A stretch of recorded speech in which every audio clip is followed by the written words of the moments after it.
What is going on, everybody? My name is Dakota, and welcome back to Cologne. Today, we're going to be looking at and reviewing another brand new release.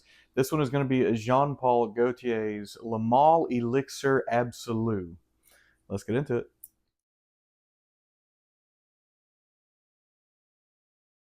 So this one arrived on my doorstep yesterday. I immediately opened it up, put some on.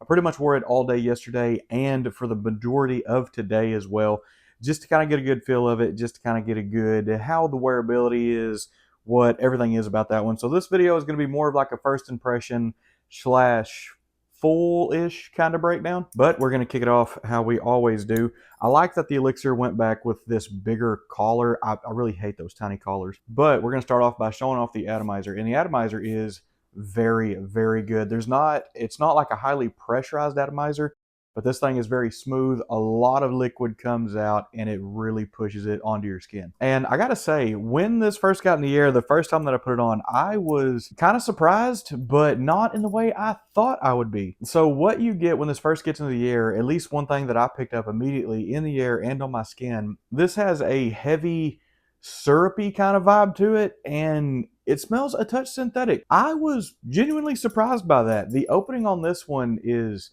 way different than the opening on Elixir. The biggest thing that I get when it first gets in the air is I get a lot of that plum, but I get almost like a little bit of a sharpness, like a mint or a sage. There's a greenness in the top of this mixed with a lot of really heavy syrup fruitiness. It can come across a little synthetic. I don't think that it smells synthetic, but to me, what it reminds me of is a lot of cherry fragrances. A lot of cherry fragrances tend to have like a syrupy cough syrup kind of vibe, but it is very much reminiscent of that. And like I've said, the opening spray on that is incredibly heavy. I was not expecting this to come out just guns blazing. I was not expecting like a heavy, fruity, florally minty kind of backbone. And as far as the openings go, Le Male Elixir and Le Male Elixir Absolu are not similar at all in the openings. Where they do start to kind of merge a little bit is further into the dry down, but we can talk about that later in the video. But to go over some of the notes of this real quick, they kept the notes as limited as possible. That is the new trend that tends to be happening. Top note on this is going to be lavender, middle note on this is going to be plum, and the base note is going to be tonka bean. And the kind of sweetness that you get off this is not very tonka bean reminiscent at all. So I will say that the sweetness you get off this and the sweetness that you're going to get from the original Elixir is significantly different, at least on my nose. The original Elixir had such like a gourmand kind of honey. It had benzoin, it had vanilla. It had so much of like a raw, overwhelming sweetness that paired with that good tobacco note that they had in the base of it. To me, it came across a little smoother. This one is a little bit more harsh. This one is a little bit sharper. This one is significantly more fruity. So it's still, I would venture to say it's still equally as sweet. Just the way the sweetness hits is going to be very different. But what we're going to go over now is going to be the price, performance, and the availability. So availability wise, when this thing has like a full hard launch, every single retail store on the face of the earth should get this. I imagine your average discounter is going to get this in very quickly as well. I think I saw in a fragrance forum that Fragrance Buy has either getting this very soon or has got it as of when I'm recording this video. And then I think I saw somewhere that Joma's shop should be getting this somewhere in the next few weeks. So discounter wise, it already should be inking its way there. I think the average retail on a 75 mil is going to be somewhere in that 125 to 140 range, if I'm not mistaken. Discounter prices for a 75 should be somewhere around that 100 to 110. Following, if this follows the traditional trajectory that a lot of the Le Males have. Now, as far as performance goes, I will say that the Le Male Elixir and the Le Male Elixir Absolu, I want to say are almost tied for performance because this thing is an absolute monster. This one, I almost feel like, as far as projection, as far as sillage, I feel like this one is better. I got about 9 to 10 hours as far as longevity on my skin off of this one. The projection on this was because this fragrance is so thick, it really pushes. I got about 2-3 feet projection, and I got about 3 or 4 feet in the sillage. So performance-wise, this thing is an absolute beast. All right, so let's talk about the dry down a little bit. I keep having to pin my finger here because I know that pinging's picking up on my mic. So as this dried down a little bit, this fragrance almost reminded me of like a vodka. It has such a fruitiness, some of that syrupiness. it has something in here that did kind of leave me a little bit reminiscent of a vodka as it started to dry down. Now, when it got all the way to the dry down, which takes about 45 minutes, that kind of went away. But just in the middle of it, it had, for some reason, my brain immediately thought of like a drink. But once it finally does get down to the dry down, you get a little more of like that matured sweetness a little bit. The syrupiness from that plum falls off a little bit. I still keep like a small hint of a mint, of a sage, a grass. There's something kind of sharp. There's something spicy, but it's almost like an edge spicy. It's a little bit rough, and it kind of stays all the way through the dry down. There's something in this that normally a lavender would make it feel a little smoother. A lavender would make it feel a little bit of a creaminess. This doesn't really have that. But the other thing that you tend to pick up about halfway through the mid, all the way into the dry down, is this starts to have a little bit of an irisy vibe. So it has not, and it's not like a sharp, real heavy lipsticky iris. The iris on it does feel a little more blended. It feels a little bit more smooth, but there's something with the blend between like a plum iris mint that I kind of keep, and it stays pretty well all the way in the dry down. You don't really get a whole lot of a wood note out of this. You don't really get like an earthiness or a veteraness or anything like that. The main thing you're going to pick up off this is going to be very warm. It's going to be very spicy. It's going to have a little bit of an edginess to it as it starts to dry down. And it's going to stay relatively fruity pretty well all the way into the base. So this fragrance, as far as sweetness, as I said earlier in the video, it does go in such a tremendously different direction. Some of this in the opening going through the dry down could smell very cloying. I know when my wife first got her nose on it, she kind of backed off of it a little bit. When I first put this on my skin, and like I said, I was just so genuinely surprised because I expected this to smell very similar to Elixir, but I thought it would have a lot of that same sweetness, just maybe a little more fruity. I thought the plum note would feel a little bit more reminiscent of a Scandal Absolu, because that one is a little more overall sweeter. It's a little less sharper. It's a little less harsh.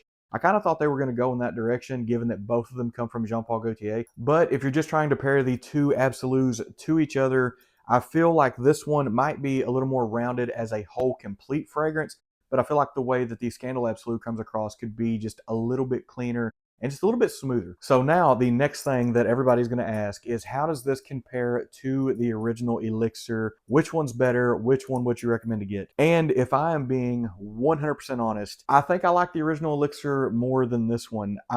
As it sets now, I'm not the biggest fan of some of that syrupy sweet you get. I'm not a big fan of how some of the fruitiness comes across. I like a little bit of that iris background that they put in it.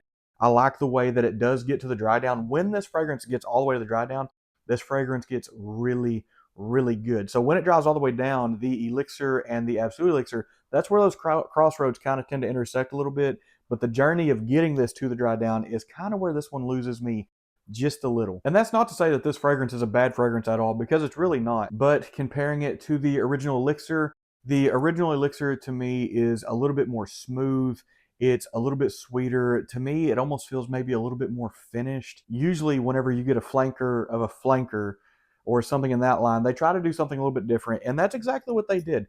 They went in a completely different route with this, and I can appreciate that. But for me, just the profiles that I like, some of the sweetnesses that I like, I think I lean more heavy toward the Elixir. So funny enough, when I first spray this one, and this might be the biggest turnoff for me on this fragrance, when I first spray it, I kind of get some of that like almost sickeningly sweet that you get off the original Eau de Toilette. To me, the Eau de Toilette is a vanilla mint bomb, and I really don't like that much. The mint vibe that I kind of get off of this does come across a little sharp. It does come across a little bit harsh. And I think it's just when I've got that first opening spray, it kind of pushed my mind to that a little bit compared to the opening sprays you get with Elixir, and you're pretty much immediately met with a sweet floral. You're met with almost a little bit more of a rich fragrance. This fragrance is definitely darker, but as far as like a richer fragrance, I think Elixir is going to beat this one out. So if I had to give this fragrance a fair rating right now, honestly, I would give it about an 8.5. And again, that's not bashing on this fragrance whatsoever. I think this fragrance is very good. It's just for me, for my palate, the profiles that I like, this one, there's a little too much fruity, syrupy vibe. There's almost a little bit too much sweetness coming off the top. I feel like this needed maybe just a little bit more of something, maybe like a touch of rum, maybe like a harsher tobacco or something. It needs something to almost bitter this up a little bit to counteract some of that like just intense sweetness that you get on the opening of this. As it sits right now, I would say that Elixir is fairly safe of a blind buy. I don't know that I would call this one a safe blind buy, and the main reason is going to be the opening on that. A lot of people tend to really love the opening on this. I've looked at a couple forums and watched a couple things. For me, I think it's just a little bit too heavy. I think it needs to ease into it a little bit more, and that could have been part of the problem too, is when I first sprayed it, I think I'd already had my mind kind of pointing in a certain direction. It was kind of shell-shocked into what this is. So some of that could be that. But I have a wonderful way to the viewers out there to find out. I think I'm going to start a new trend with some of the fragrances I'm going to start reviewing. This one being so new, this one's probably going to be sought after a little bit. If you've made it this far into the video, I'm going to be sending 2 samples of this out to 2 lucky winners down in the comment section. So if you want to get a sample of this, all you have to do is comment on this video. Obviously, I would absolutely love it if you subscribed. That is going to help my channel grow. The more channel growth I have, the more giveaways I'll do, and hopefully the better I'll be at reviewing this stuff. But yeah, I do want to end on that note. I wanted to end on something good. Again, I'm gonna go in and get it on this bottle one more time. As far as the presentation goes, this presentation is absolutely beautiful. This is the year of gold, I guess. Azzaro's Elixir was pure gold. This thing is pure gold. I went ahead and grabbed my other one as well. Kind of get into those just a little bit. This one, I don't know if my ring light can pick it up. You can actually see through his chest. This one, not so much. This is just solid gold plated.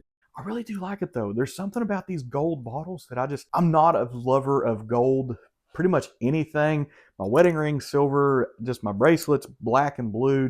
I'm not a big gold fan, but something about the way that these bottles be looking this year, they're really pulling these off. I'm really liking them. But that is going to get us wrapped up.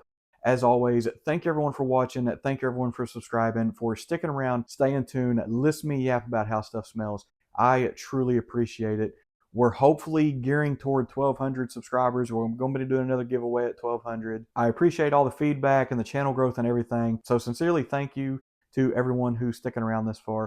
And as always, we will see you next time.